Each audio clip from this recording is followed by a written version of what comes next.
Good morning and welcome to the national what? To the Capital Gang. I have Duncan Abigaba. I wanted to say to the new NRM. You're the new NRM person, Duncan Abigaba, with an NRM laugh. You're most welcome to the Capital Gang once again. Thank you so much, Oscar, and good morning, our dear listeners. Yes. Do you know Martin Mugara Bayanduka has pushed you into Ofono Pondo's seat? That seat is for the old NRM. Honorable Mugara has promised me his support, by the way. I've walked into the studios. He has promised you his support. Yes.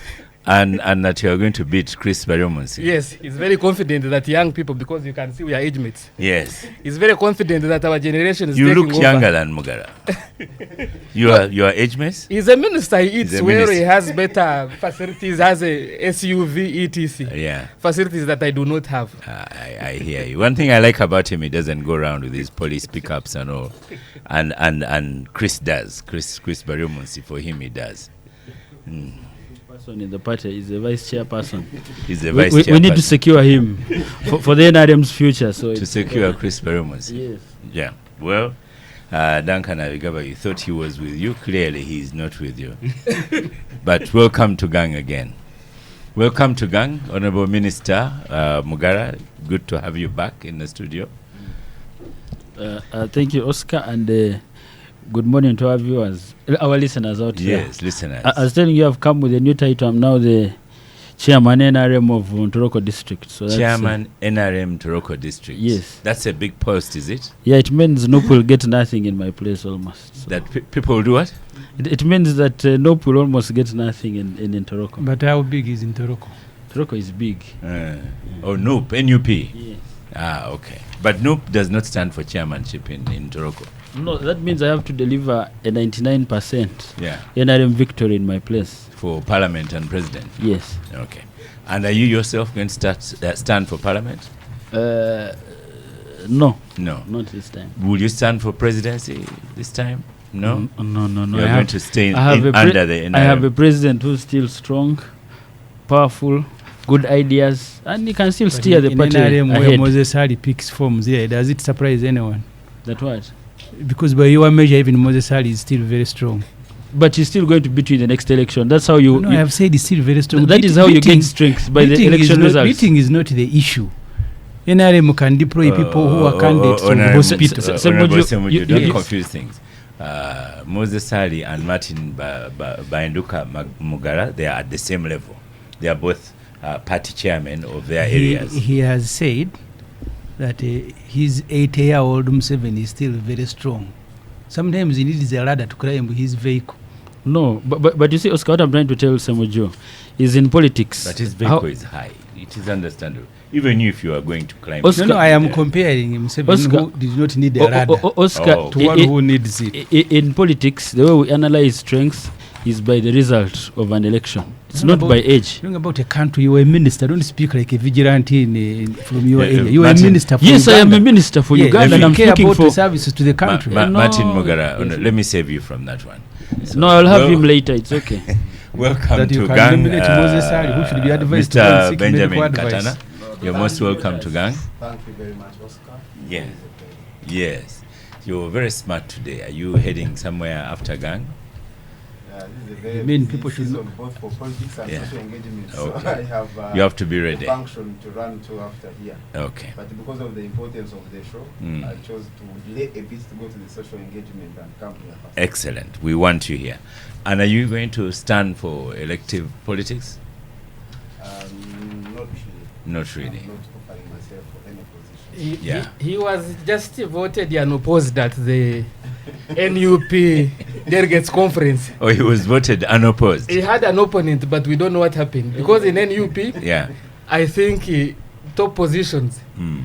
we don't know if there is I think democracy. first- All of them, there were no elections. They say that we had the internal consensus and so forth. We don't know if consensus is a form of democracy. Okay. And both the two are not going to stand for elective No, politics. No, they are not going to stand They are for serving the party as They the are election. serving Okay. And they have members who include the ones that are responsible for the respective regions. Yeah. Yes. And presumably that committee will stay for the period of 5 years. Yes. Okay. In case you have a by-election or anything. The tenure is for 5 years and it's Okay. defined under constitution. And, yeah. Okay. And then this verification committee that goes to test a place in Gulu, how? It is a survey. Is, yeah. And the electoral What commi- qualifications do the they electoral have? Commission Eh, contracts an independent body that is not drawn from the leadership of the party right. to conduct the survey. Yeah. Yes. And then they go to all. And they carry out a scientific survey. Mm. Yes. Okay, president of the other UPC, Jimmy Kena, is in the studio. So are you sure like you could send that committee to his constituency to verify Sure, where that? They have done it before, and in the previous elections they did so. Yeah. In the different by-elections we have had, they have done so, and I'm certain that they will do a good job. Okay. Thank you. Honorable Semuju, welcome to Gang. I know that you are going to stand once again in my home family constituency. So is you are familiar with me? Yes. Unfortunately, I can't vote for you, but some of my family are with you. Some of them are in the UPDF. They've said they are not with you, but the majority they are with you. Yeah. You see, the one I will contest. You will I have contest. said that. Okay, I want to ask you the same question. Yes. So, because I knew the last few times you've contested as FDC, I knew the processes. Yeah. Now I don't know the processes of PFF. I even sometimes forget the name. Are you having the same problem? Because now I know Semuju, not PFF. Now you know, you know, to the party because No, the no. party is new. Yeah. But when that they- might not be my only my problem. Might be a problem for many people. Yeah, I told there's a guy who came from Bukit there, Kumi, and he was seeking my advice going into an election. And I told him, you see, you can win an election on the basis of your popularity as a candidate. We have 70 or more MPs who are independent in parliament. They are more than the main opposition party in parliament who are MPs who are independent. You can also win an election on the basis of the popularity of your party, or you can be a beneficiary of confusion in the parties. So I told him, you need now to go and assess yourself, whether you want to win by your popularity, the popularity of a party you subscribe to, or you want to calculate the fallout that will happen when parties have selected their candidates. So our party is new, not new in the sense of people who are behind it, but new because it has just been registered. I remember when the FDC had just started, there was a senior leader who used to call it DFCU. He couldn't mention the name. At the beginning, usually it's very difficult, but we will continue popularizing. Yes, PFF. Me, I thinking PFF stands for People's Front for Freedom. right. Yeah. Okay. We shall ask again and again. Yeah. Mm. Don't you do that in the class? And so the party president is We have, because we have just been issued with a certificate of registration, we have a committee of founders headed by former leader of opposition, Wafula Ogutu, who until July 8th, when we will have the first convention to elect interim leaders, Wafula now is the leader because he's the one who went to register with the party. But the founders, who are more than 5,000, will convene on July 8th at Katonga here, and then we will elect interim leaders. Because we're transiting from an existing party where the structures existed, they are now all acting in an interim capacity until July 8th. But we are doing all this simultaneously because you also have an election.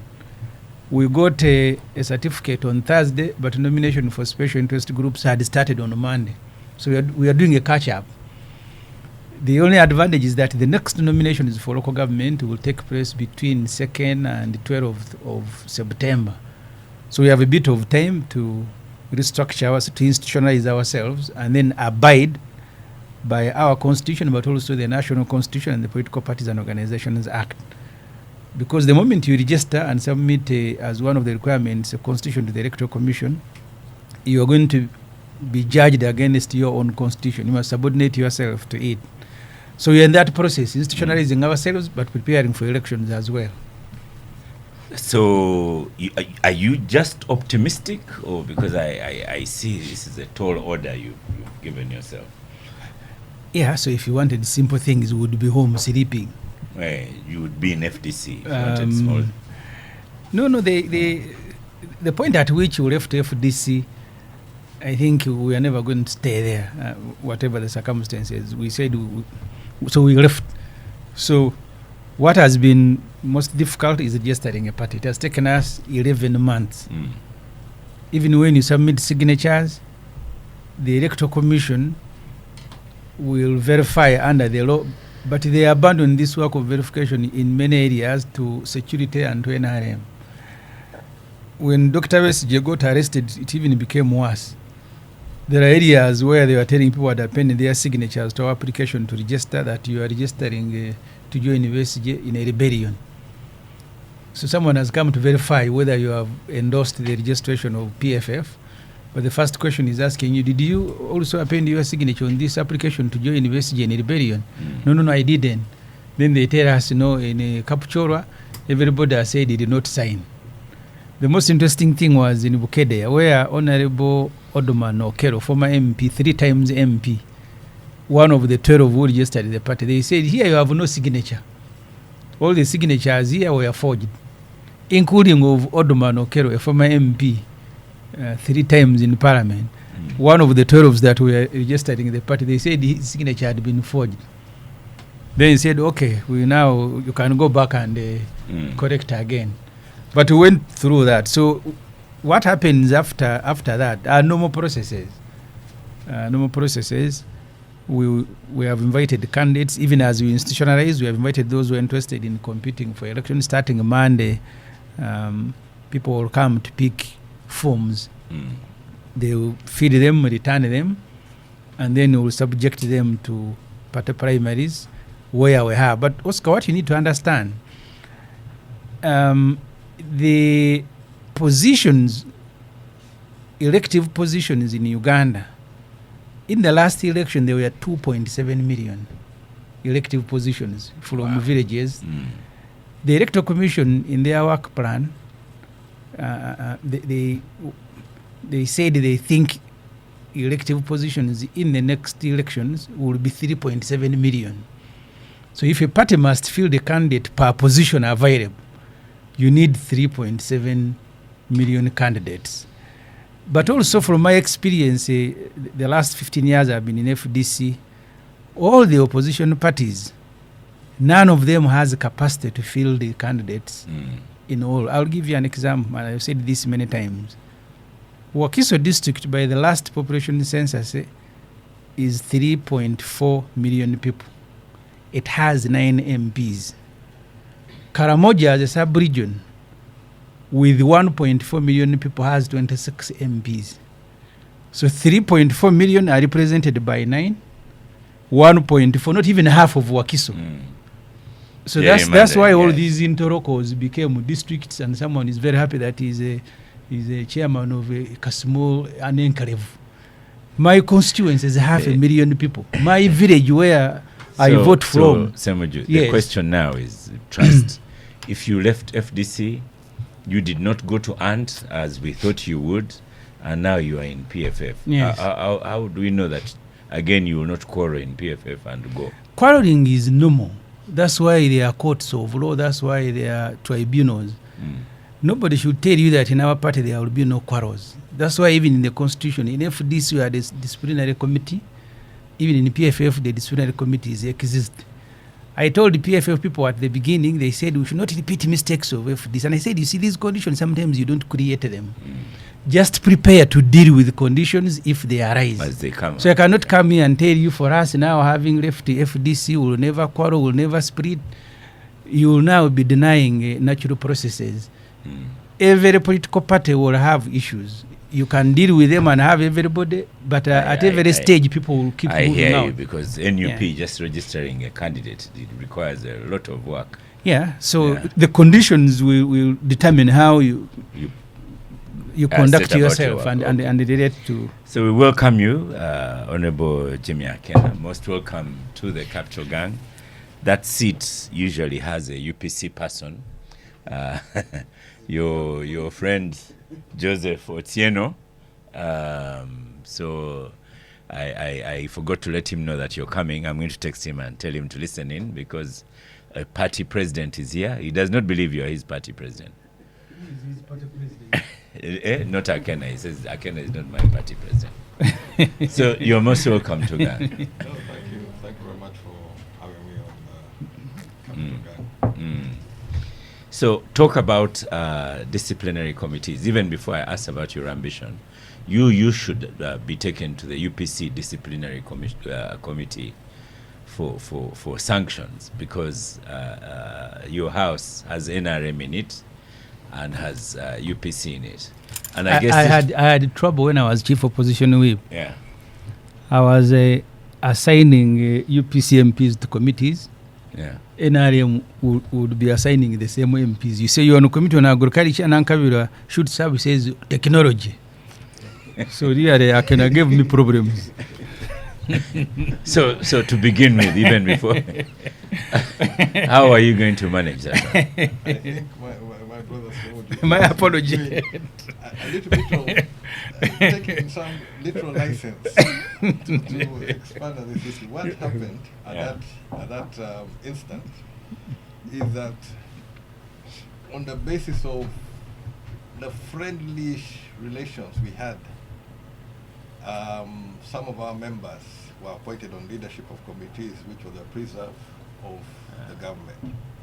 And therefore, those ones had to be mentioned or designated. Let's first correct some English here. Did you say had or have? Had. But you have, not had. That's what he has said. So I want to make a correction. It is have, not had. No. I am very careful with my words. So am I. Yeah.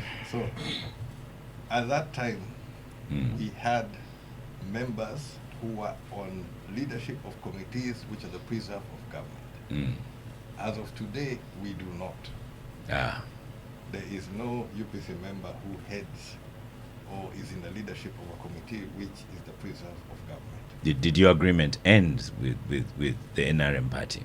There are areas where we've had our difficulties. There are areas where, by the president's old words, that his party was unchristian. And by my own definition of recent, I said they have taken it a step further to take it to a level of diabolical. Right. So there is a lot of kicking and pushing under the table. But we all remain part of Uganda. Now, the earlier point on this UPC, that UPC, I only know one UPC. And on the ground, you'll only find one UPC. On the ground?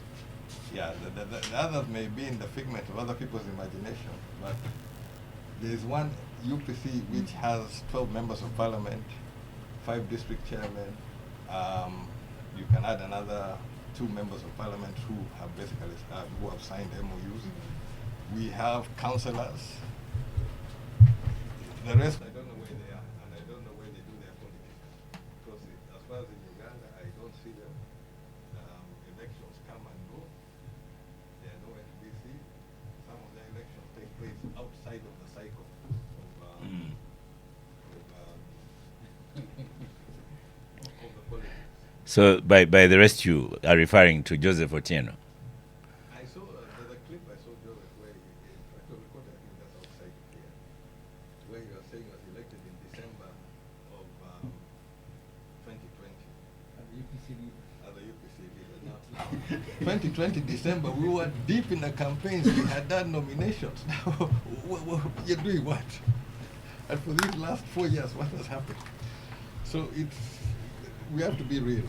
There's a season for election, and elections actually take place on the ground. Where I am now, although there's a lot of, well, not say a lot, there are some people having misgivings. On our register, I saw a headline which is giving me 2.4%. On the register as it stands now, Opinion poll. whatever it is, on the register, Ahead of Semuju's party, which I think is 2.3%.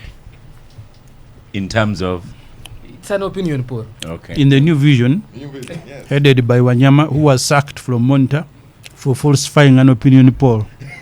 So, on my register, as of now, we are approaching 4%.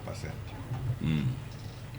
So if we have a 4% of UPC members, 4% of popularity. no, Yeah. roughly of 4% of the registered voters. not registered voters. Mm. I'm doing this on the rough turnout of, basically on the last turnout, 1% was about 110,000. Mm. So basing on that one with the projections, which you can see what is likely with the increased registration. Now, of course, an election, it depends. If it is something, a hot button issue comes up, the turnout will increase, or something where people have apathy, you get a lower turnout. But it's not like in NRM where they have more people on the register than people who actually vote in the general election. Because officially I think they have 18 million in their register. 19. And in all the elections, They have you've not never- gone beyond 8. Yeah. So it does not make sense that for Well, us, this time they've been going around verifying their registers, so maybe they will have more accurate if they have it on registers. the register, but they fail to vote on voting day, then Yeah. those I will not say those are not the party members. Mm. You see, the members who you have on your register, you expect them to be the bulwark. You know, you Yeah. expect them to be at the forefront. You expect them to be mobilizing. Those are the votes you can count on. Mm. But you expect that you have more than that. These are people going to go out and mobilize more than that. So at this stage, I'm quite satisfied with 4% of expected turnout Yeah. as of today. Okay, 4% is the way NUP is accused that they have a vote in Buganda, or DP used to have a vote in Buganda, and now UPC seems that 2% you've had in the past, or 2.5% that's being predicted, is basically in Lango. And my registration goes beyond Lango, so I'm not worried. Yeah. Those figures, we'll come to the conclusion of it, Yeah. and they'll come out. So far, I am satisfied with my targets. Mm. I'm satisfied with where we're headed, and I believe we should be able to have a significant impact on Yeah. the 2026 election. But Jimmy, you have a problem in that you're losing one seat. There's a lady, a minister, she's moving from Lango going to Acholi. So, under NRM, I think. No. You see, the minister you are referring to is Akena's wife. Sometimes they take position. I was in school. I was in school with her. She's my friend. We are classmates at the university. Because she's She's shown UPC. that she's going to stand in Acholi. No, she's UPC, but still a minister in the NRM government. She's just switching from Oyam Oyam South to constituency to Lira. Lira Oh. City. Oh, not Acholi. No. She's moving within the same region. So, as Akena so goes to NRM contest is for going president. to win in Lira City. No, she's still UPC. She's actually going to contest against Oh, An the NRM UPC. minister. NRM minister. Jane Ruth Acheng. Right. So Akena has deployed his wife to go and remove the minister for health. So these Semuju, these are the problems the NRM and Museveni suffer from Semuju. He goes and attacks on But even here on a to- personal level. Even when you attack this, Am I there has attacking? never been an electoral alliance or an agreement with NRM. In every election, NRM have fielded candidates against me. I have never cried, I've never quarreled. This time I've heard this Minister of Health has tried to make noise, but I have insisted we are fielding a candidate as UPC. At the end, the chips will fall where they fall. But Honorable Minister against the Akena, minister. on this one, Semuju, has the edge because Oh. she's not coming in as UPC. She's coming UPC. in. She's an NRM minister. No, she's a Yes. minister in a government headed by NRM on a UPC ticket. She's elected on UPC ticket. Yeah. She's elected on UPC ticket. That's And true. she's contesting on a UPC ticket. Right. So, as far as elections, It seems like semantics, never- just semantics. it's not semantics. When we field candidates, we do our process of fielding candidates. I have contested the NRM candidate every election. 2006, I contested against Sam Ingola, the vice of NRM at the time In the north. for the North. In 2021, I contested against Orech Jogo.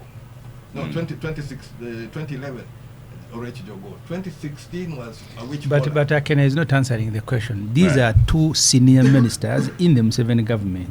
Yeah. We're not Of talking different about you who parties. has never held a government position. We're Of talking about different two senior parties. So, ministers. so Of you, different you, parties. you see, that's the problem with Semuju and understanding democracy. And that's why he was attacking me at the start, to do with Moses It Ali. might be a problem No, with no, no, most of us. no, I was just saying, to do with Moses Ali. But The I people who just want vote, to say it might be a problem for most of us, not just some. yes, and I want to say why. So you have now understood. It's not my Because, problem.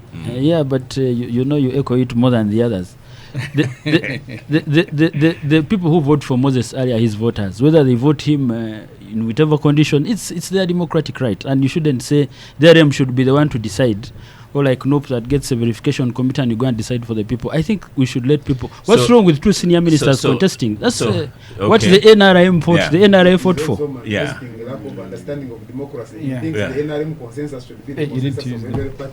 Yeah. No. But Martin, if you were to take a NUP style verification, so under their verification, does General Moses Ali, would he pass as the popular candidate for his area? Is it up to the verification committee or the voters? Imagine it was there. No, I can't imagine. It You is see, absurd. Oscar, the It is an trouble- absurdity. Why would I imagine Oscar, that? It the- is up to the people to decide You who need- leads them, you not need a to read verification the- committee No. from Just somewhere go- in just go Kampala. and read That is the- not The democratic. understanding of how democracy operates think that it is restricted to the NRM consensus.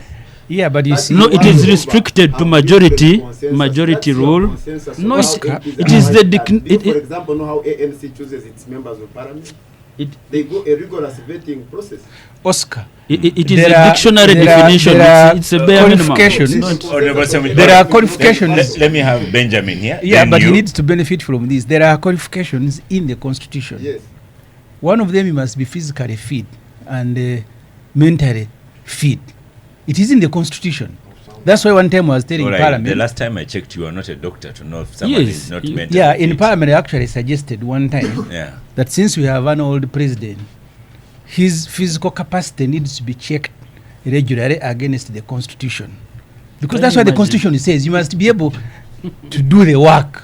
You don't go and pick people from Murago and then deploy them. His i- physical. That's what the constitution says. So no, Last so it, election in the US, it became very imperative that the mental capacities of those who hold power need Yeah. to really be checked.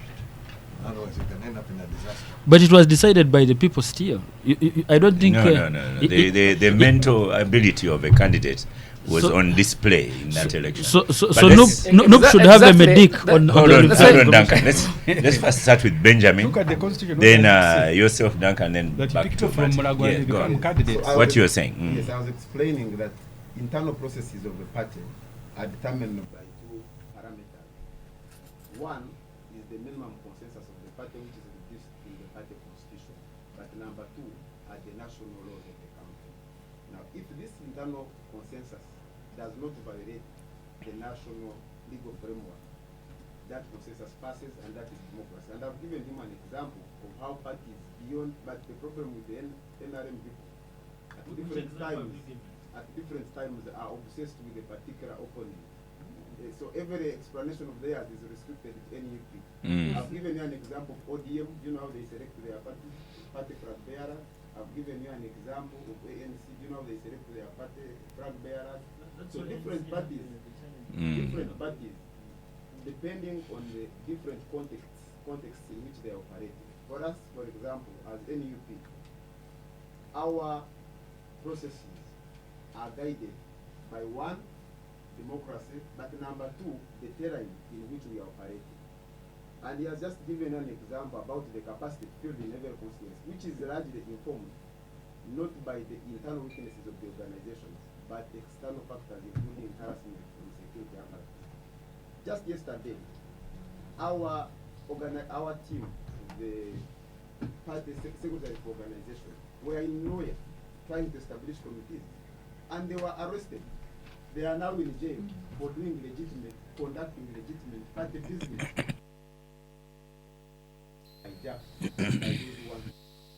Okay, and but what has been yeah. happening in the county? Yes. The other opposition It is so clear that NUP is targeted mostly by government forces and so on. But there's a failure of NUP. Why aren't you reaching out to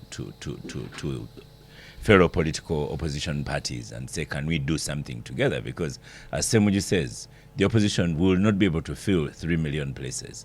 And NUP, as the leader in opposition in this tenure, we have not seen it reaching out. I think, Oscar, first of all, it's a wrong conclusion to say that there is failure to reach out. We have not seen it. You have, for example, the Honorable Semuji here will tell you that we interact with them regularly as a party.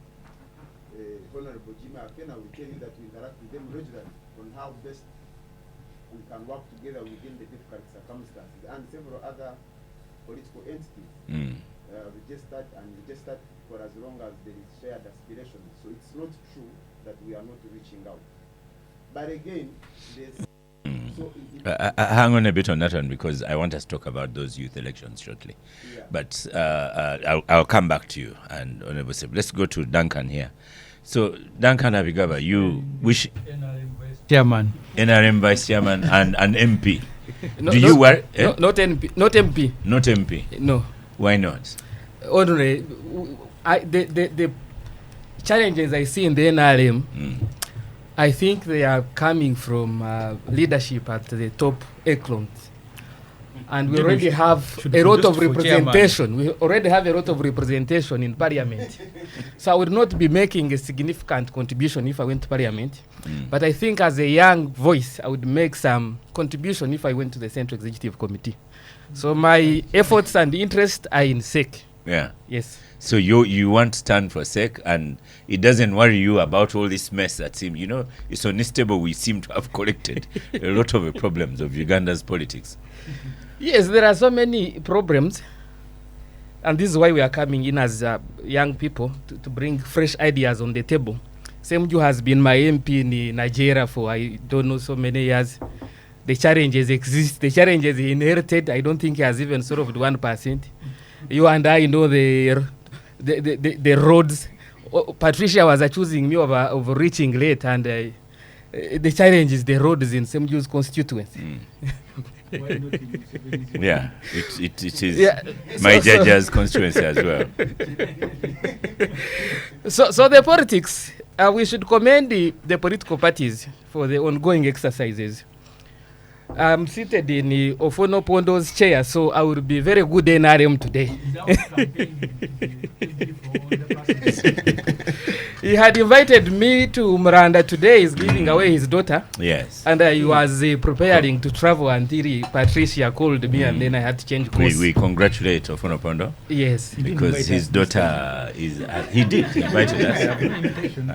I received an invitation on your behalf. He invited us for the Kwanjula.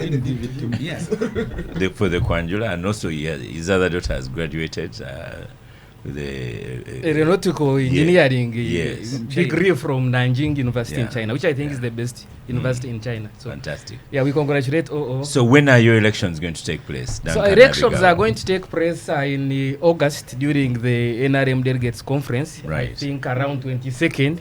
Have you picked up the nomination forms and registered? They have not yet called nominations for the Central Executive Committee. They started with the members of parliament and district chairpersons, local government chairpersons, where I think NRM has been able to issue out the number of people expressed interest close to 3,000, and each one of them paid 3 million shillings. Oh. So that's around 10 billion shillings raised from nominations. So we commend the NRM.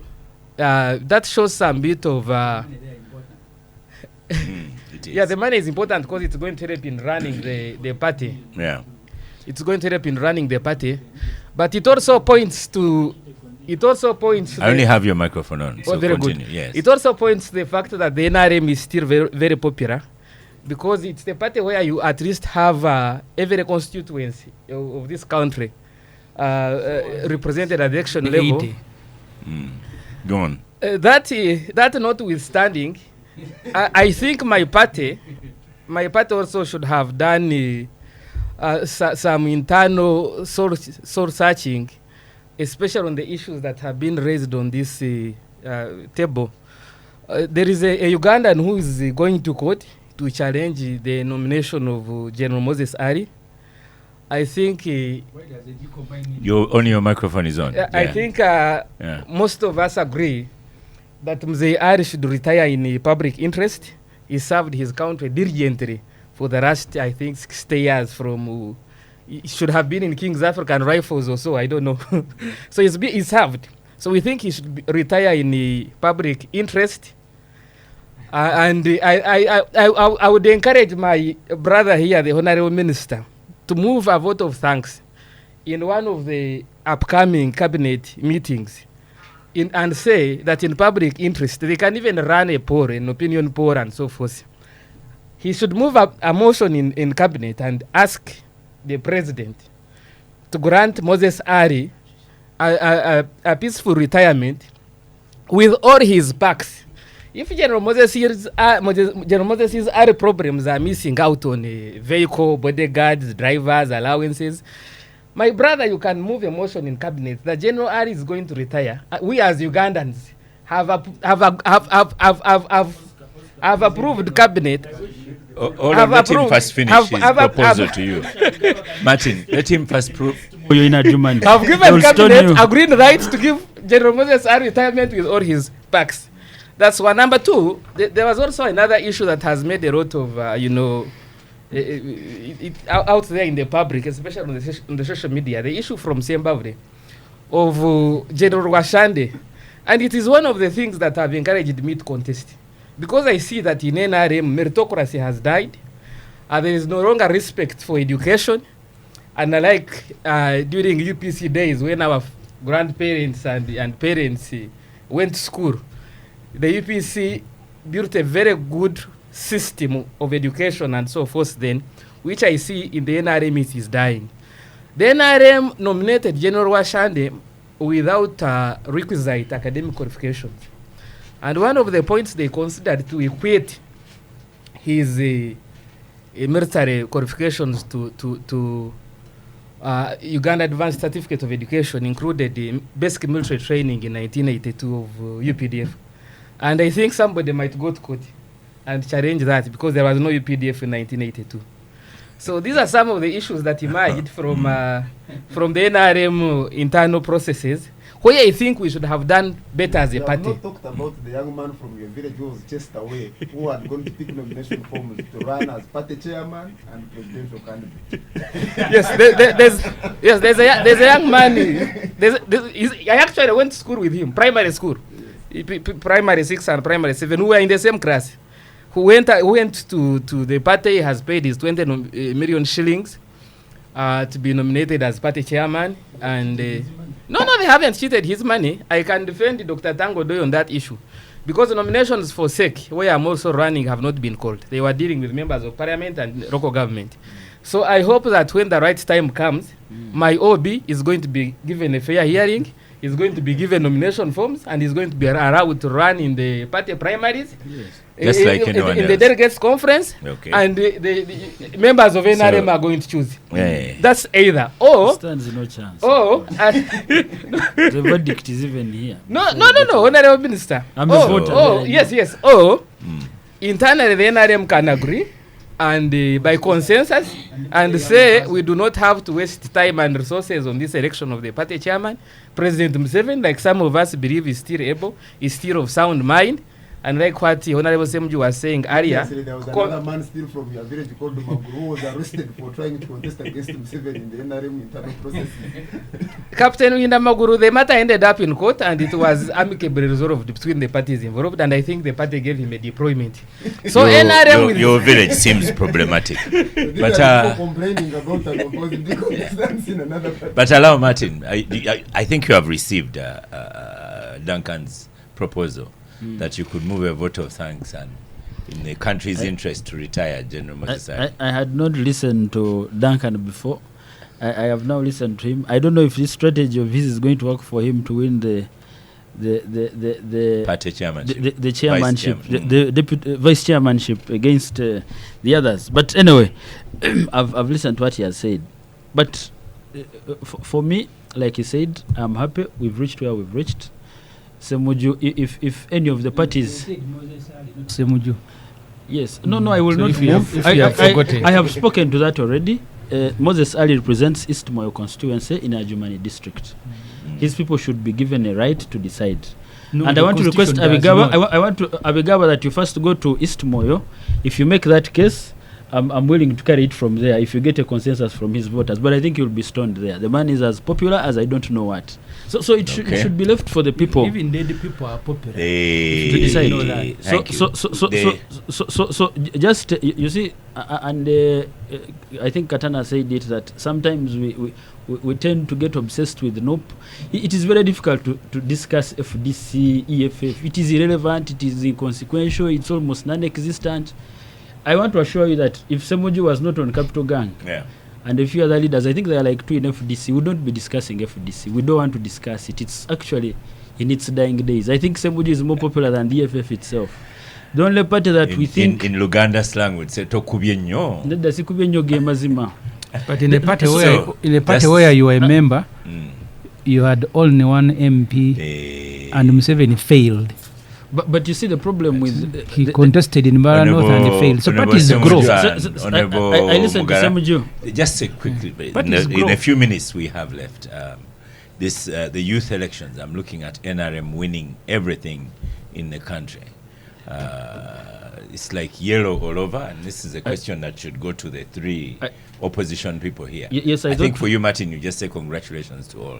Yes, but I thought because you gave these people some time to make their case, I thought I would speak to this as we conclude, then we can go on to. So we tend to speak to NOP more. It's a bit more popular than the others, and of course I don't expect it to grow further than where it is as we speak.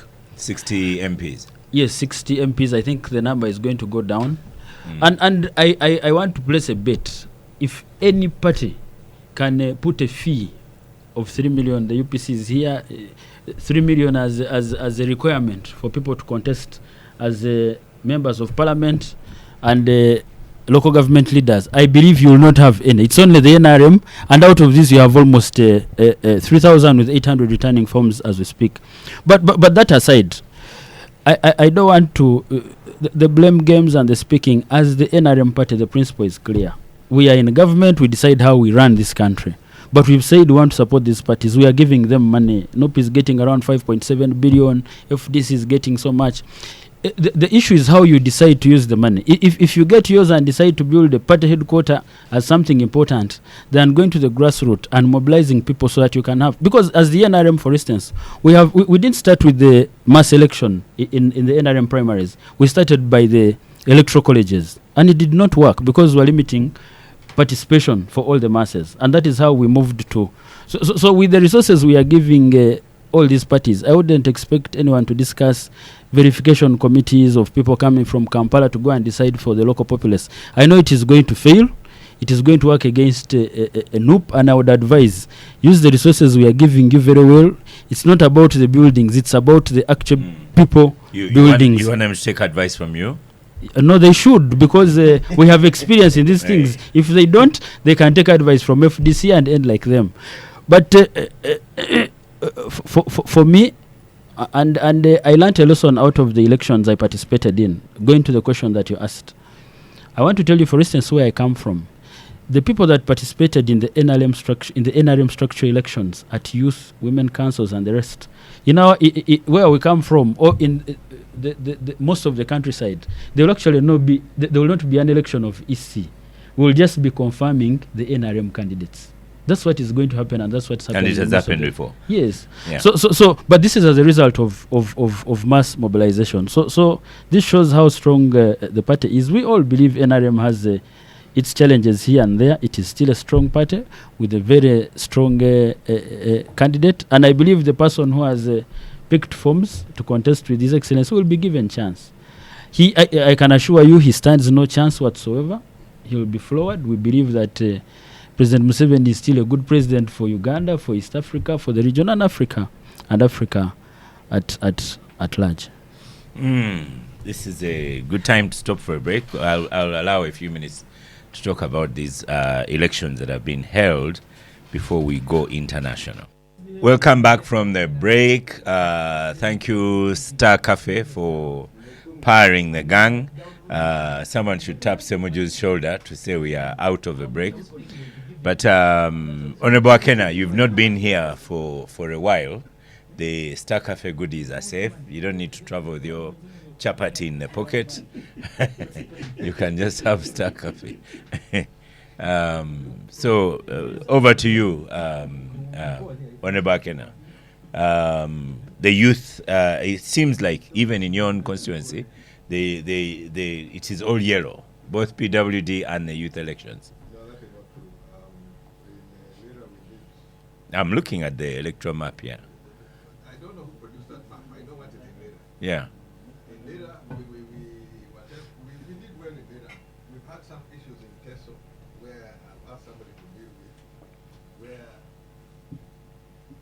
there's this crude thing of just changing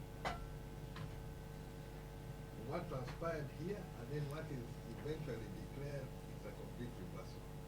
So we're trying to follow up on some of these issues, but this gives us a forerun of what we're expecting in general. But on this issue of special interest groups, with the sort of resources which NRM deploys, both human and some of them are not NRM resources, you find agencies of government involved in this process prior. You find ISO very much involved, and so many structures of government involved in this process. I don't think that is engaged from the strength of NRM. We are actually going to meet them in the general, and that is where we deal with them. Because on many of these councils, you find that it is only at the special interest groups that you find NRM represented. This is in Lango, most of the issues in Lango. We win the direct seats, but special interest groups you find that's where NRM is. But the rest, they are nowhere to be seen. And that is because of having ability to control the process in coming up with these special interest personnel. But that does not deter as far as the election is concerned. Go on. That does not deter? It does not deter because, okay, no, I am, my pathway was a target to be able to get numbers enough to make a significant impact in the election. And I am so far well advanced of where I'm supposed to reach. I'm coming close to the double digits. And once I reach the double digits, provided other things hold, there's going to have to be a very serious conversation which you people are not ready to have. You think this country is yours, it is not. This issue where they say they give us money. This is state money. Who are they to give it to us? We are citizens. We are citizens. Okay, you is stop the and law. also don't know. You see, Who is making the law you now? see, this is where I they make the get law. it wrong. That's Yeah. You ex Please hear me officio, on me I this make one. the law. You have no vote. The Yeah. funding You have is no on quorum. You have representation no in vote, parliament. me I have. If you say you're going to remove us, you remove yourself also. It is those of us who have representation in parliament who have access to that funding. But then I'm getting It does not bigger matter. share. You see, but they cannot say that they give us. They're giving themselves more. So please, taxpayers' money is not NRM money. You may be controlling the government today, but it's not your government. This is the government of the people of the Republic of Uganda. You are just there as a steward. Don't think it is yours. You are a steward. Right. Understand that one. Really. So, just you before we need go to a the other lot point, of preaching. for you personally, are you going to move away from MP seat and stand for the presidency? I am well on the way, and that's why I'm saying I have my targets. Yeah. And the targets I am well ahead of the curve. That's why I say on my register, Yeah. at the moment, I am approaching 4% of the target which I need in the general. You're speaking as a lawyer. No, This no, is no. as the president of Uganda or with seats for UPC? No, since the NRM will struggle to get, they may get 4 or 5 at the most in Lango, if you say the Lango only. But I'm going beyond Lango. I have sales candidates in Kaburamai, I have sales candidates in Kalaki. And as Semuju said earlier, there are areas of influence, which we have, and it's realistic. The same way which you're saying that in Toroko, that the NRM primaries is basically the foregone deal. In many of these other areas, we also have influence, and I'm sure Anoop also have their areas of influence. So all of us, this all together makes Uganda. So when I say 4%, I'm meaning like the 2.4 which they're giving, I have more than that already on the register. Okay. Just quickly from you, Honorable Semuju, I've I've seen double what that I have on the register. in On the Buganda register. is where we have some opposition in these special interest individuals, special interest elections, but still the NRM won. I don't think NRM winning special interest groups is news. From my experience, both as a politician and journalist, political parties don't usually pay a lot of attention to those structures, because those structures, Oscar, they can give you comfort in the statistics, but they are useless. I was on the youth council in Mitchell up to the parish, but we did not sit the 2 years I was in Makerere completing my course. We only got together to elect. After electing, we went away. We never even had a single meeting for 2 years. And I remained on the committees even when I left the university. So political parties don't usually give a lot of attention. That is one point. But second, I'll tell you what happened in Chira, Oscar. In most of the villages in Chira, NRM first stopped parties from nominating. And for them, they don't usually nominate. They just go on the national register, pick people, and fill forms. But in I have even written to the chairman of the Electoral Commission and asked him if this is how he's going to conduct the general elections. So they don't allow you to nominate. During the last 2 days, Electoral Commission officials meant to nominate people ran away. So our boys were there, but impatient. You can't stay a whole day and then you come the following day and the people are not there. And I come from Chirinya, which is a parish in Chira. All the people, presiding officer and polling assistant, were NRM, renowned NRM people in Bukasa, the village where I reside. The NRM registrar was the polling assistant. Her daughter was the presiding officer. Their son was contesting. So when they came, they had ferried many people, some of them not even from the village. And they wanted everybody to vote. But I think the village got angry and everybody turned up. So they make a ride. My candidate of PFF had 480 votes. The NRM had 333. They refused to declare. Called the police, and police drove them away. That happened almost, the pattern was the same. That if you're going to defeat them, they have repeated some elections, but they were coming at 5 in the morning. At 7, they declare that these elections have been concluded, you have come late. And I saw that in other areas. I can't speak about other areas, I was not there, but where I was, I don't think there were elections. On the day of choosing the older persons, because they were elected earlier, Electoral Commission did not turn up. They just went to offices in Woyogerere and filled the forms that NRM was gone through unopposed, because they didn't expect the other opposition parties to participate. But even under these circumstances, NOP was there, PFF was there, so they realized that if they subject their candidates to an election, they are going to lose. So you come in Chile, actually NRM has won because the Electoral Commission did not come at the polling stations where they came, and they saw defeat. They were bringing police and military. Can you imagine shooting and tear gassing younger people as they are electing? And that happened. And I said, you guys, because me, I didn't even go there. I was just between the parliament and home.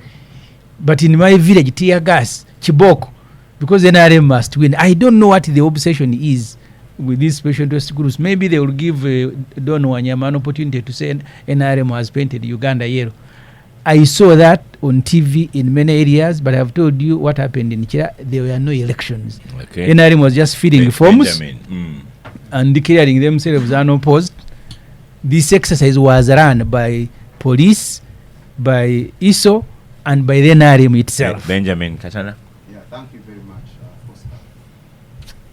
the starting point is that even this is the first time that the opposition has tried to actively challenge NRM in these special interest group elections. Why?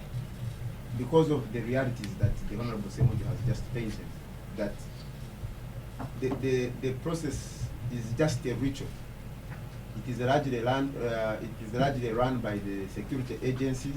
He has particularly mentioned ISO, but for this area of Kampala Metropolitan, we even know a certain major who was responsible for making sure that only NRM people go through. So it started with the register.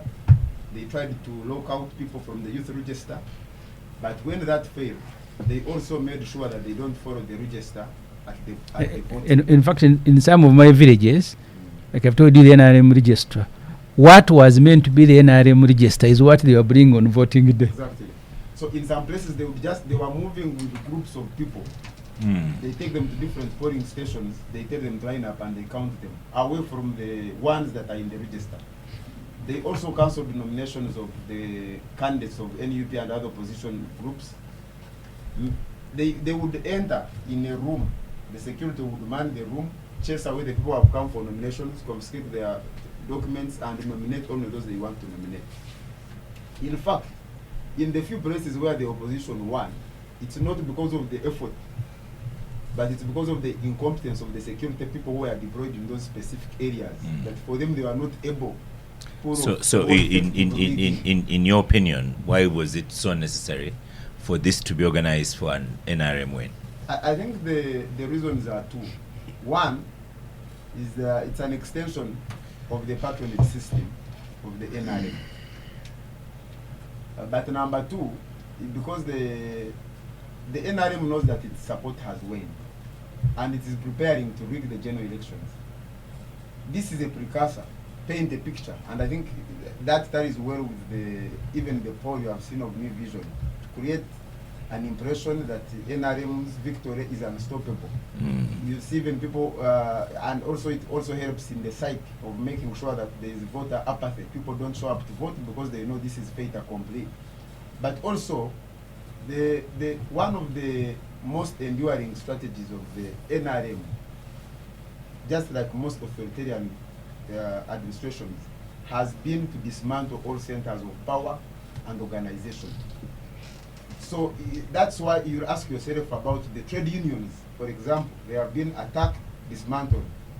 The traditional institutions, the religious institutions, that's why you'll find that there is this group here and another group there. So the youth, excuse me, these organizations, the National Youth Council, the Uganda National Students Association, Women Council, they are also centers of power around which citizens can organize and engage in civic engagement with the administration of the day. But because the administration of the day does not need engagement, because it's authoritarian in nature, it wants to have its way. And it's born out of the mentality, which has been every manifested by the Honorable Mugara here, that, you know, we are giving you money. For them, the line has been crossed. There is no NRM, there is no Museveni, there is no Uganda. The state of Uganda is reduced to an individual and Let's the party. let's So go when to the him state now. does something, it is Yeah. the individual who has done that thing. So Martin, what explains the NRM win, and what's your response to these attacks coming to you about you seemingly loading it over the opposition in regards to giving them money, quoting you? No, but you see, it's important that Ugandans out there understand. And I can use the US as an example. That when we go for an election campaign with a manifesto and we win, like the NRM did, it's the government in power. Unfortunate for the opposition, government even runs parliament with a majority where you don't need any opposition to participate for you to have a bill passed with decorum. So that is why you keep on suspending rules and cutting shortcuts, and yet you have the numbers. But let me make my case. Go So we are in charge of making policy as is, and deciding on supporting the political parties opposition was an NRM policy, and if we wanted, we wouldn't. So that's how government is run. And I want colleagues to appreciate. But for me, this is what I got from especially within the Kampala area, because this is where the usual position is. In the countryside, elections went on very well, and most of the seats actually have been retained by the NRM. But what happened in Kampala actually, and this is where the problem is, that most of the opposition parties do not take time to educate their supporters on how you participate. Very many opposition candidates came to the polling stations. They did not know that before you participate, you had to pick a nomination form. And they reached there and said, me, I've come today, I want to contest. But I say, you didn't pick an interest form. We do not know you. You do not even appear on the register. If that is the case, you need the work of opposition to train people on civic education. No, but you should, because for us we do. We go out of we go out of the way. But you see, these are mobilization issues, and that is why you have a challenge. For us, we go out of the way. Constitutional bodies that are assigned to do civic education. And that is why I'm telling you that if we you don't think it is opposition now, they should take you to Chankwanzi for further training. Listen. For Uganda, you have to have an ambulance and a member of parliament, a bursary scheme. I don't know what. You see, you see, for us as the NRM, and that's why we don't take these things lightly. We go ahead and mobilize as a party. Have our people informed and support them to actually even participate. And I think this now should go to the opposition. But by and large, I think especially for the areas that did not vote, they will have a chance to vote again. But I am happy that at least even as we speak, 90% of the areas where the election took place, NRM took actually almost 95% of the vote. Okay. And we are happy with that. Let me get Duncan Abigawa to speak last on this one.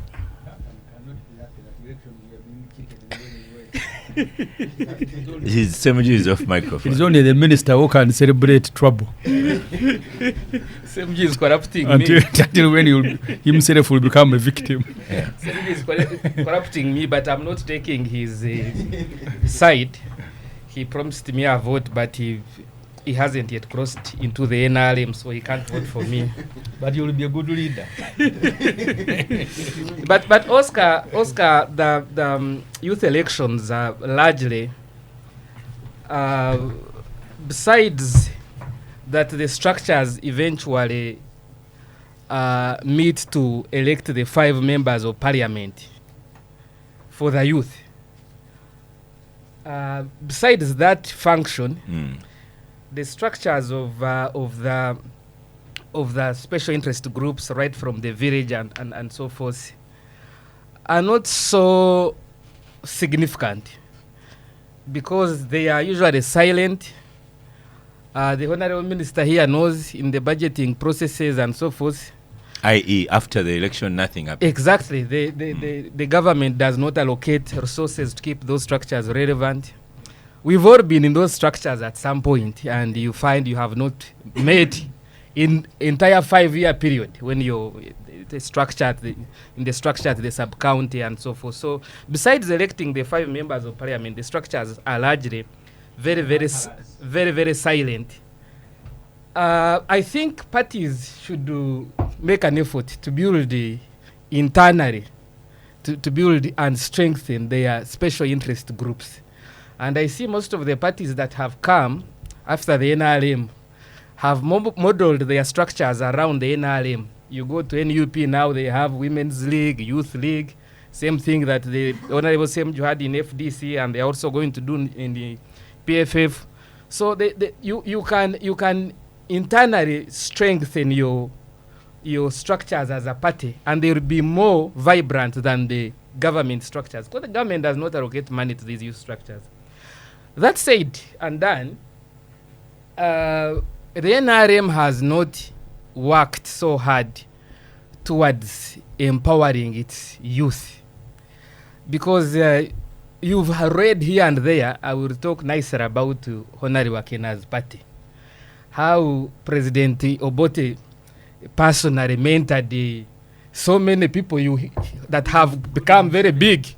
Dr. Uganda, Professor Mutebere, and etc. So many, so Who are not even from land. Honorable Mambabazi, including President Museveni. I've read a lot of President Museveni's work, and he also acknowledges when he worked in the office of the president, he had access to the president then, to President Obote, to President Obote, and you can see there was deliberate efforts to mentor, support, and raise young people.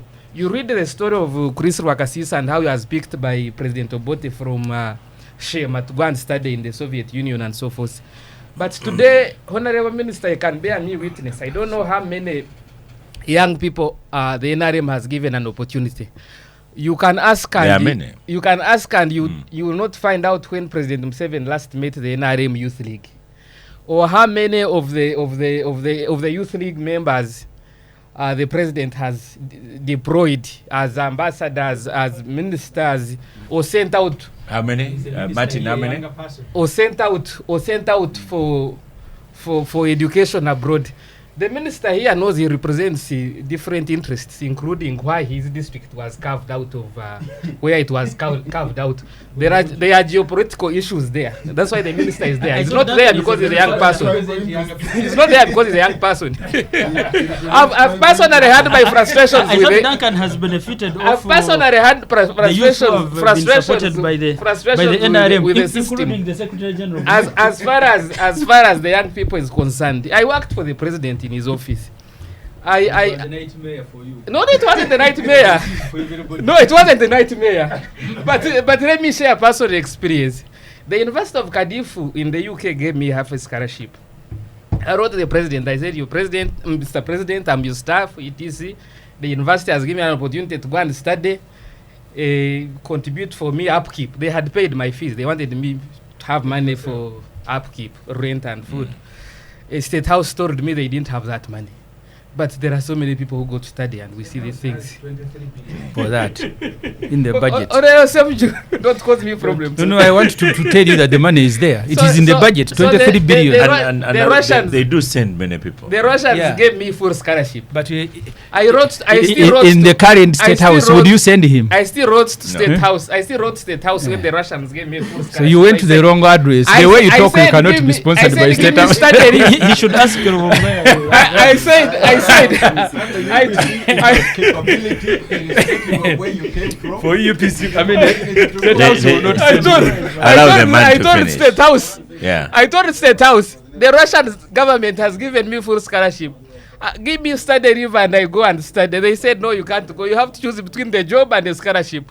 So you can see that besides this semantics of structures and saying the NRM is empowering young people, there are examples that where they could Okay. have done better and they have not. Thank you. You want to add? in 1 minute, yes, because I think I forgot to speak about this. The importance of these structures to us as the NRM. One of them is actually a mobilization tool. For instance, as we stand now, each village in this country has 30 NRM members. No, let me just make my point. No, but we've been speaking about the country and we can speak. But listen, it's a good mobilization tool for the NRM because we have around 72,000 villages across the country. If each village has 30 members of the NRM as a starting point in leadership positions for the youth, for the women, for the elderly, for the veterans, and you see, if you do the mathematics, as we speak now, the NRM already has 2.1 million voters already. So we're just going to add on to begin with. So it's important that the opposition Thank you. also Try and do that. Point. In The- the areas of influence, I am around 200 to 300 per village. 200. That is the difference. No, but you see, for me, I'm talking about the leaders. No, I'm not talking about What, the uh, entire. So- Oscar, what troubled this? Semuju, let me read out for you a message Moses Piaranga is writing to you. Ibra said that in one of the villages in his constituency, the PFF candidate got about 400 votes. 480 480. Yes. And the NRM got about 350. of failed people.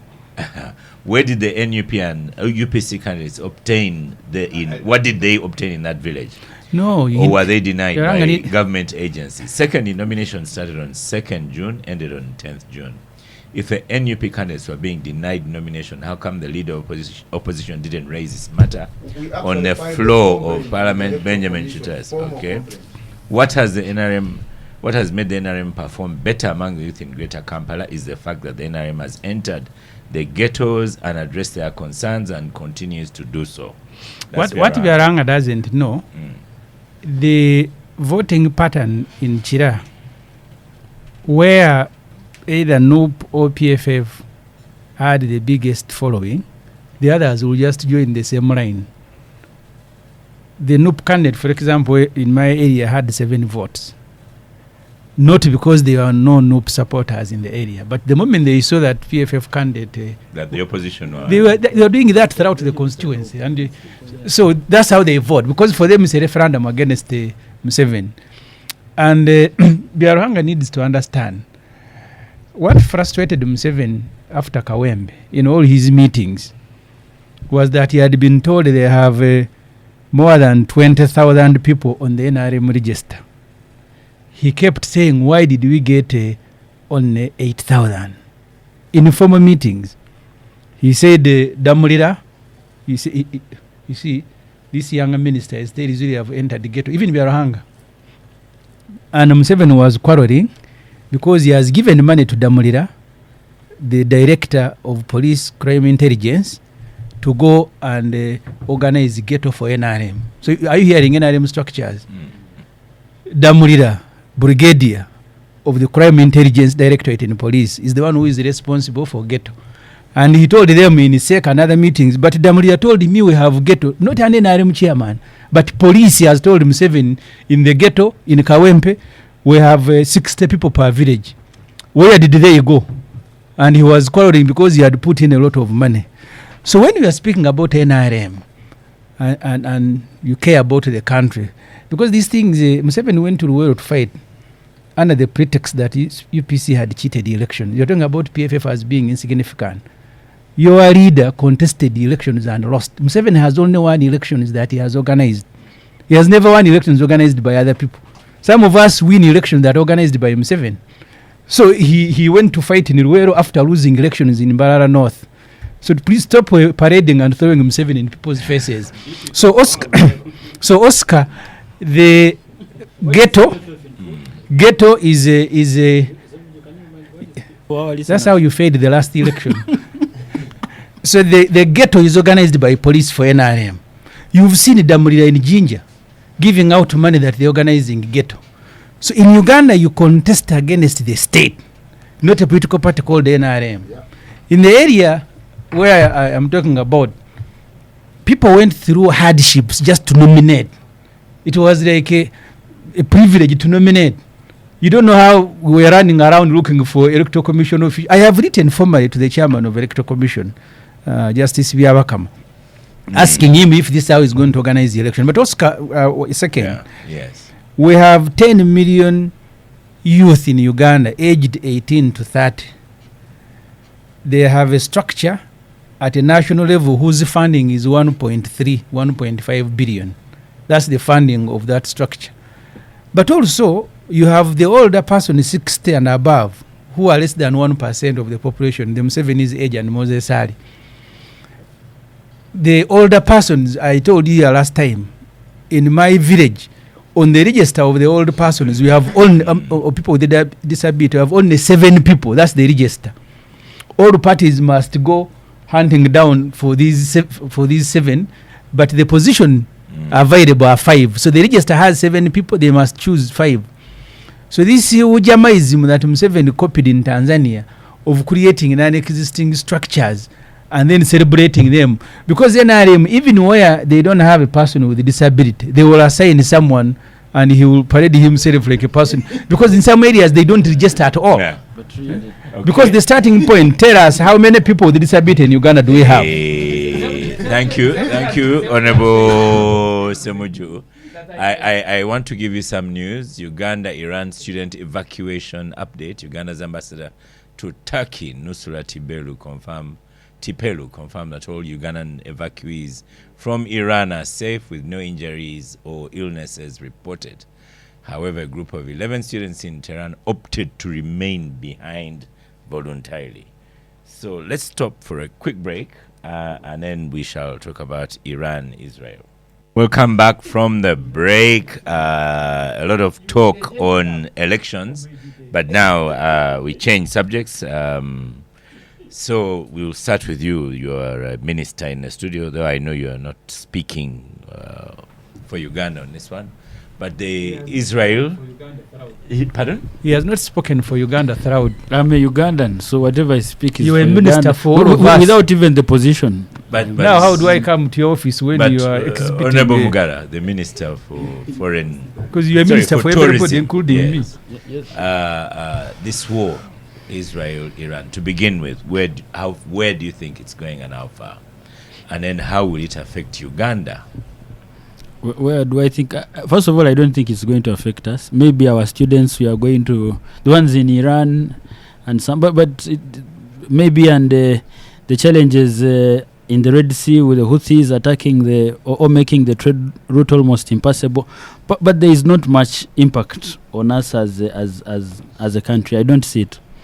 But well, I just think that first of all, it's unfortunate that all this is happening. It is, and so many people are dying, even as we speak.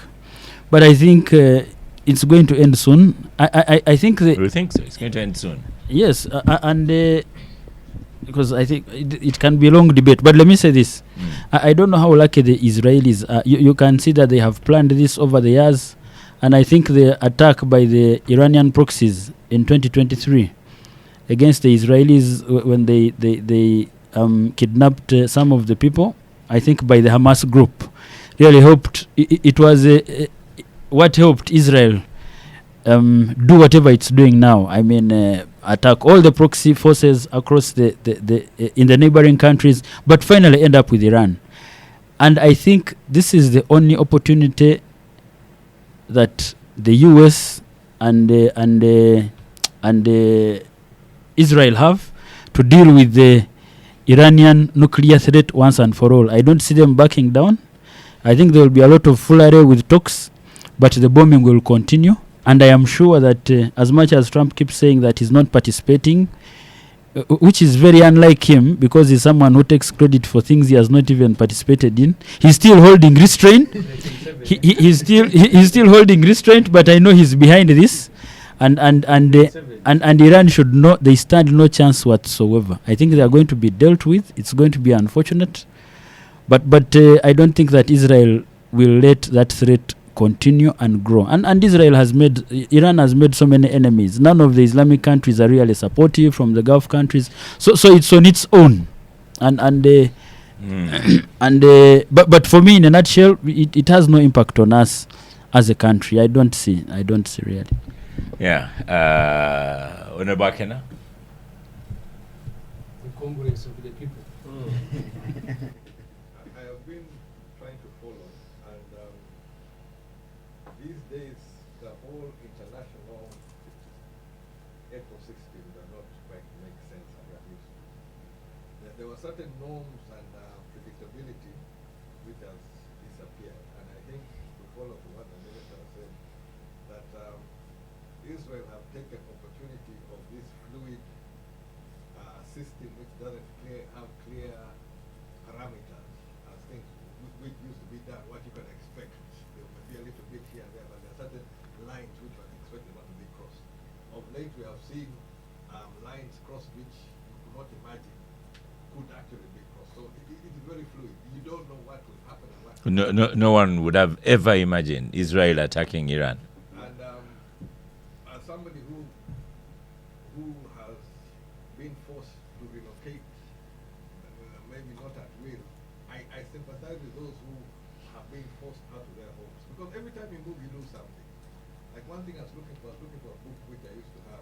It's called the Samson Option, which will talk about the Israeli nuclear deterrent and how they plan to do it. A book some time ago. But with all these relocations, you lose some of that stuff. But now, every time I've moved from Zambia to here, we lost the books. From here to within the place, you lose books. I sympathize. Can devote never to cut his hair. You were still Now you're young. misrepresenting. Yeah. I took a vow of a Nazarite. In the Bible, there's a book of Numbers, chapter 6. That is where my vow was. And it was when these people put some funny things in the Constitution which could not allow me to belong to the party of my choice. So from 1995 up to 2005, because the vow of a Nazarite... Those are how many years? 10 years. A vow of a Nazarite, you don't come in contact with That's- anybody. That's Now, a diversion. Mm. My father passed in my arms. I had to shave my head. So it was not this other issue, but I shaved my head. My vow was a vow of a Nazarite. But going back to this issue, we don't have clear parameters of how things are going to be done. It is not clear what is going to happen. And some of the pronouncements which come out are issues which any serious students of politics need to take very seriously. Because we need to be aware of what is going on, and we may think it will not affect us, but the way politics is being handled and the way some of these interstate relations are being handled, I think it's something which we need to be cautious and reserved of how we handle ourselves, but keep our ears deep on the ground. Honorable Muju, oil matters. The Uganda will certainly be affected. In this budget, which we have just passed, if you read the narratives from Minister of Finance, first we have a budget of 72 trillion, 32 will be borrowed. But the Minister of Finance says money is no longer readily available in the international market because the lenders there are concentrating on their own economies. With Iran affecting the prices of oil, and they are just starting with the Houthi, as the minister has said, firing at vessels. You don't know, because the minister said of finance that any downtown, any problem is going to adversely affect Uganda's economy. He didn't know what the problem would be. But with Iran fighting, flights cancelled, others have to reroute. Things that happen in any country, especially around that area, will certainly affect you if you're a poor country like Uganda. But for me, what worries me most is the collapse of the international systems, as the Honorable Akena has said. Because once the international systems collapse, we may not know, one day you may wake up and you are in another major world war. Because under Clinton, Russia raided Ukraine and carved out a part section. and took it. But Clinton did not deploy, and Europe did not deploy their ammunition to deter Russia. Now they have. It's a war they are involved in. They may deny, but they are involved. One mistake in that war, you may have Europe fighting with Russia, and America maybe under Trump may not get engaged quickly. But you're just away from one major mistake. When Israel raided Europe, they are arming themselves Yes. now. and that's not a good trend. At least the history I remember of the arms race is what brought these world wars. So if Europe says we're now going to devote a lot of resources, first of all, you're going to deny Uganda those resources that you need. They are using them to arm themselves. But also they are not arming themselves to go and hunt. They are arming themselves that one day they may be attacked by Russia. And Russia is angry that they are helping Ukraine. So we are a few mistakes away from having a major world war, and it will be catastrophic. So Iran, in specific, the Israelis feels insecure, and for a reason, because you can't be the only one equipped with all sorts of, and you don't allow anyone else, and you think those should not be worried of you. And the reporting on both sides depends on who you support. Because Israel is even arresting journalists who are reporting the damage that they are suffering. I saw a Sky News journalist being rounded up. I saw Al Jazeera journalists being rounded up because Israel had created an impression that for them they cannot be affected by anyone. Now they are also being affected. I saw when they bombed the hospital and they are saying these guys are savage. And someone asked them, but you're also bombing hospitals in Gaza. They said there are military sites. They said maybe even yours. So the you need to understand the politics in the Middle East. The minister says Iran doesn't have the support of the neighbors. Certainly it can have them, but the neighbors have interests of the West. That's why they are all worried. Because if Europe and America joins, now Iran knows where those targets are. You may hear one day that they have hit someone who's else property in Dubai, in Qatar, and you end up with an escalation nobody can stop. Because when you are desperate, you can do anything. Benjamin Katana. Thank you. First of all, I think it's very clear that Uganda can be or will be affected by these conflicts in many ways. Number one, these colleagues have talked about the collapse of the rules-based international order that has really been the platform and mechanism for resolving the disputes post the World War, largely built on the legacy of the Westphalia Treaty about sovereignty and things of that nature. So today you have a powerful nation which wakes up and is unhappy with another nation and strikes without resorting to the established mechanism of resolving conflicts between the nations. By implication is that is going to become a global practice. Today it may be a distance problem between Israel and Iran, but it's going to become a global practice that if Uganda is unhappy with another neighboring country and it has capacity to attack, it will attack. Number two is that Iran's strength, or perceived strength, has been a restraining factor for escalation of trouble in the Middle East. Largely because of that old principle of mutual assured destruction. And the perception has been that Iran, if you attack this country, Iran may retaliate as in this manner. But now the events have shown, I think it is going to be largely affected by this conflict, but its response may destabilize the region and eventually have implications here in Africa. The international trade routes that have been talked about may affect commodity prices. A desperate Iran and those that sympathize with Iran, tomorrow you may find that the Hormuz Strait, where most of the global oil passes through, may be closed. The next day you may have embassies across the country being attacked like we have seen around the world. It may be in Uganda, it may be in another country. When you have you have trouble with oil moving from the Middle East to the rest of the world, you find fuel prices escalating and many things of that nature. But I think most importantly, the collapse of the global institutions and their influence in ensuring that the world is stable. The other day I was following a report. First of all, in Germany, they have been trying to, Germany had disarmed. They were spending less on the military. They were not acquiring arms. They were not recruiting the army.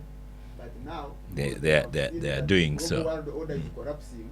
They have now gone back to rebuilding their army. European Union, I have been following Macron trying to rally Europe to rearm itself, strengthen its military and fighting capabilities. Where that will lead us on the edge of the And just a quick question to you. Do you think we are doing anything about it as Uganda in preparation, or we are going with Martin Mugara's attitude that it will not affect us? I think unfortunately in Uganda we may not be doing much, and Africa generally, because while the rest of the world is trying to reposition itself, build the capacity in terms of defense, in terms of economy, because a poor country cannot fight with a rich one. I think for us in Uganda, we are, and Africa generally, we are consumed in settling small tribal fights, interfaith fights, instead of focusing on building strong systems. Okay. In the event of a conflict that ends up, because it always does. When we were fighting the World War, Ugandans were taken as potters to fight in Europe, in Middle East, and wherever. Unfortunately, if a global war broke out today, you'll find Ugandans fighting. Now, this time they may not be under Her Majesty's flag, but they may be porters. The unfortunate bit is that now Okay. the war is being fought using technology, so they may not need porters to be from Uganda. But the world is positioning itself to make sure that they are able to fight on ground. Or much less on the ground. Let's go to you, Duncan. I've had a message here from Joachim. Pardon? There's a small issue here on the issue of sovereignty. I think there have been some statements from Uganda which touch on personal sovereignty within our sub-region.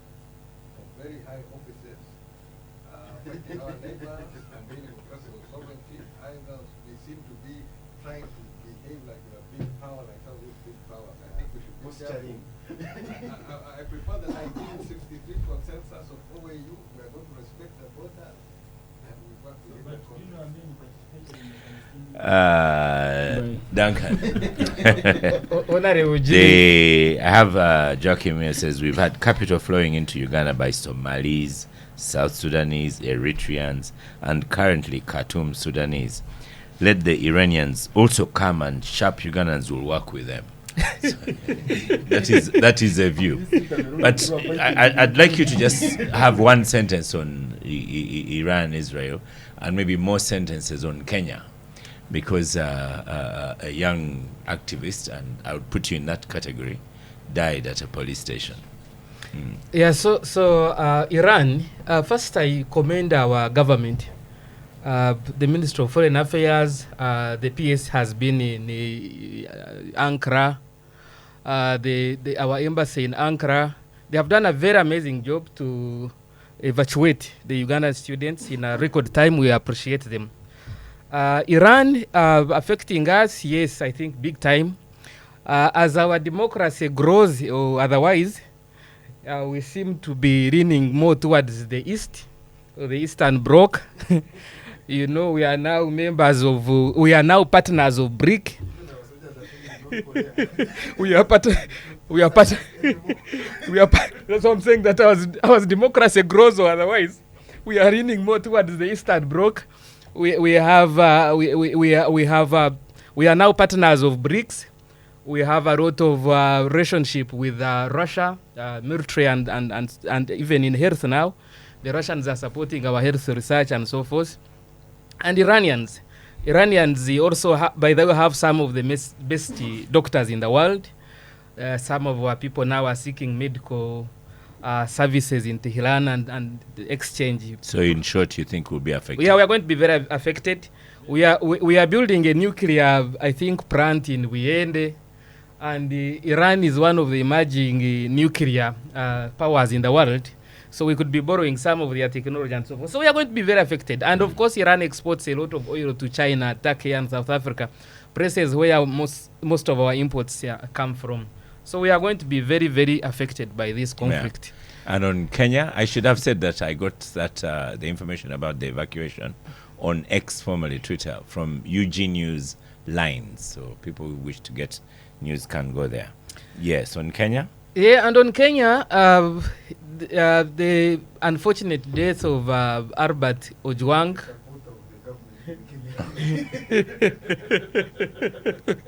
Yes, I'm a sympathizer of the UDA government in Kenya and President William Ruto. And I feel so sorry for the death of Albert Ojwang, a very young progressive person, in something that was not seeming a serious situation, because Kenya has enjoyed some of the liberties, blogging, writing, etc., that even some of the neighboring countries do not enjoy. So this came as a shocker, because in Kenya you can usually say something or write something and do away with it. But the backlash, the youth energy that is fighting back to hold the system accountable and get justice for the Ret and his family. So far, the deputy IGP has stepped down pending investigations. They have a powerful oversight authority for the police that is doing the investigations also. And you have big names who are participating in the matter, following up the case, former Chief Justice Maraga and others. There is a very strong civil society system in Kenya that government can never get away with some of the social injustices. And this is one of the cases that we have seen. And where in Uganda, I think it's something as young people that we should be able to borrow. We've also had some pushbacks. You saw how we fought and defeated the EPS system that had come on the roads to, fines and so forth. So I think we also need to start feeling for each other. Like one of the lawyers in Kampala tweeted one time and said that until we learn to feel the pain of others. The pain of others. It was the Mpanga, Council David Mpanga. Yes. There's something he said. We need to start feeling the pain for others. Okay. We need to start fighting against and pushing against these social injustices. Let's go to and to run a route from our Kenna, Kenyan counterparts. Yes. Honorable Kenna? 2 minutes on Ojwang. These are one of the things which it is taking the obvious. We need to be able to accommodate different views. This overreach of security apparatus to protect a government which should not actually need that sort of protection. You have all everything you need, and yet now the activists who want to express themselves now become victims of such. I hope as we go into this electoral period that we're not going to see a lot of it. Already we've seen too much of it in the context of Uganda. This is still our country. End of the day, we still have to live here. And borrow from the phrase of David Uganda, he talks about we must have a central nervous system which can empathize with others, what others are going through. So even if you look at as your mortal enemy, you must also be able to feel the pain they go through when some of their members go through. And also you must also be able to appreciate the side of other political players and what they're going through. But let us build a consensus around this issue that Uganda is ours and Uganda must work. Benjamin? Thank you. Like Duncan mentioned, when you compare Kenya with the neighbors in the region, including Uganda, is a country that for a long time not a very long time, has tried in having some in recent times. Yes, space for civic engagement, for people to express their views and are not worried that they are going to be tracked down and killed or arrested. But it is a reminder that democracy is not static. It is always under threat. And there is always a need for people to push back. And the pushback by the citizens of Kenya, especially the young people, is commendable that they are fighting back. It's unfortunate that the young man had to die at the hands of security. But the positive about Kenya is that, for example, the Deputy Inspector General of Police has stepped down, meaning that there is some sort of accountability. But here in Uganda, we have a case, for example, of Zebra Senyani, who was killed by security personnel. The head of state came and confessed that this person was killed by our people. But we have not seen anybody being charged. We have not seen anybody step down from their offices. So I think even when you compare the two, you see that there is something borrowed from our neighbors, that there should be accountability. They will tell you that Nixon Agasiri has been charged. Well, but we wait to see what happens. But even Agasiri, you see, he has only been charged after falling out of grace. I don't know about maybe after 10 years. But at that time, because he was under the protection of the same people that should hold him accountable, he was able to move about without being held to account. But gladly, if indeed he was involved, now he's facing justice, and we hope that whoever also acted with him will be held to account. But the difference between Agasiri, for example, case and this one, is that the Kenyan case has political bearing.